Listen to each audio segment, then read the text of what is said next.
In our yesterday's analysis, we analyzed Oscar Sudi's remarks, maximum 2 weeks. Those remarks caused serious panic in Rigathi Gachagwa's team. In fact, if you look at Rigathi's close ally, Ngunjiri Wambugu, this is what he said yesterday. Ngunjiri Wambugu, may God continue to protect our deputy president.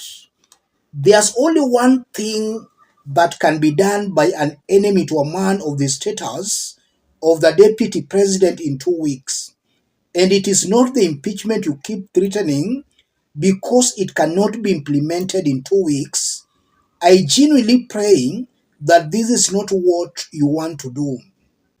And then he attached Oscar Sudi, maximum 2 weeks. So according to Ngunjiri Wambugu, he was trying to insinuate that the 2 weeks Oscar Sudi was referring to was not an impeachment, but maybe some threats on Rigathi's life. That's what Ngunjiri Wambugu was trying to insinuate. Another Rigathi Gachagwa's ally wa Muchomba also had this to say. Listen to this. Marora, sasa tunataka kuambia huyu mtu anaitwa Oscar Sudi. Wewe Oscar Sudi. Sudi. Dede teke kwao. Sudi. Sudi umeandika kwa mitandao wewe. Ukasema ya kwamba ni 2 weeks. Na umeandika saa hii. Nataka wewe Sudi ujue hii Kenya sio yako peke yako. Hiyo maneno munaandika hapo kwa mitandao. Ati munatuona kwa kanisa munaandika 2 weeks. Tunataka utuambie ni 2 weeks. Munataka kufanya nini in 2 weeks? Tunataka kujua. Na momenya idone idoto wale moti tohede ya mau. Wetaidia. Ne amare moti to. Ne amasarerie o yadi wa fororio. Ne tokwaderia guoya. Wewe Sudi wewe. Nyinyi ndio mmekuwa mkitumika kuhangaisha mtoto wetu Rigathi wa Gachagua. That forced Oscar Sudi to clarify what he meant. Oscar Sudi,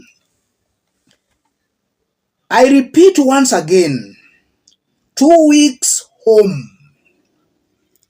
And then Oscar Sudi went further. The die is cast. Good riddance. And then Oscar Sudi shared the remarks by Wamuchomba. Let's put all this into perspective for Kenyans to understand what's happening here. If you are watching us but you have not yet subscribed, subscribe, give the video a like. Let's proceed.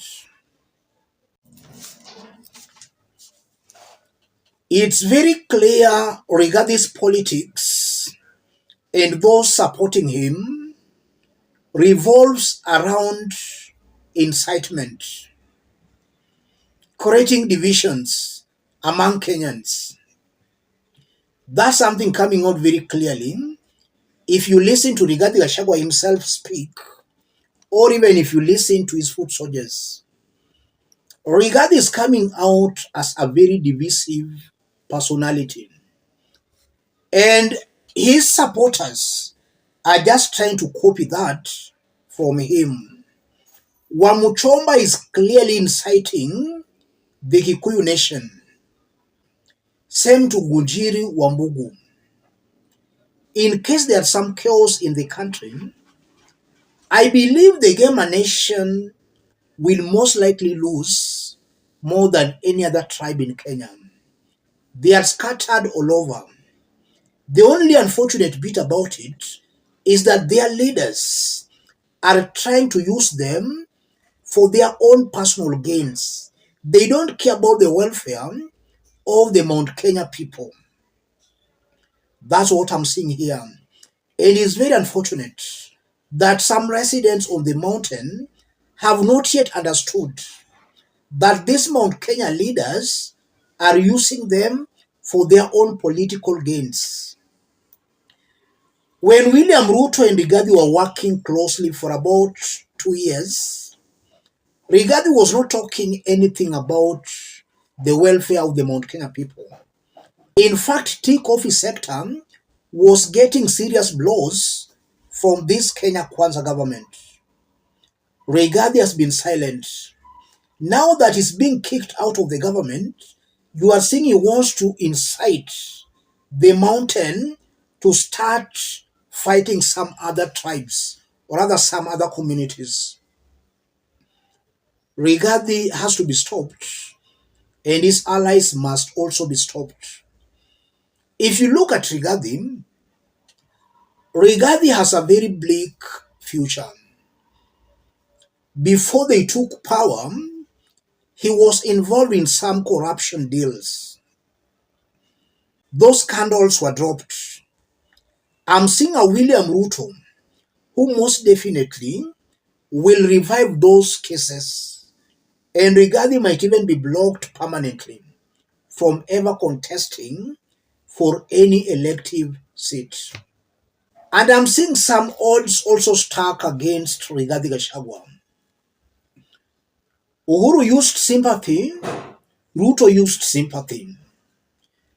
Rigathi, to succeed in using sympathy, will be a very tall order for him, in that the mountain can start asking itself, what are we gaining from all these sympathy votings? They voted for Uhuru because of sympathy, Ruto because of sympathy. But at the end of the day, they ended up regretting. Rigathi will find it very hard, ladies and gentlemen, because a good number of Mount Kenya residents will be asking some tough questions. What have we gained from all these emotional votings? And that will work against Rigathi Gachagua. And that's also what Babu Wino is also facing in the Luo nation. If you listen to some Luo people speak, it appears they are tired of being in the opposition. So anybody selling to them opposition politics might really find it very hard convincing those people. I'm very sure a section of the mountain might be asking itself, what are we gaining from all these emotional votings? Let me stop it there, ladies and gentlemen. If you are watching us but you have not yet subscribed, subscribe, give the video a like. The die is cast, good riddance. So William Ruto and his team should move with speed in actualizing the impeachment. If they can't actualize it, then they are giving Rigathi Gachagua the sympathy, and they are building him politically. The more they are attacking him, but we are not seeing any action, they are making Rigathi strong on the ground. So Ruto and his team should and must move with speed if they want to destroy or to kill Rigathi politically. They must move with speed. Let's meet in our next analysis. Thank you. God bless you. God bless Kenya. Marora. Sasa tunataka kuambia huyu mtu anaitwa Oscar Sudi. Wewe Oscar Sudi. Sudi. Dede teke kwao. Sudi. Sudi, umeandika kwa mitandao wewe. Ukasema ya kwamba ni 2 weeks. Na umeandika saa hii.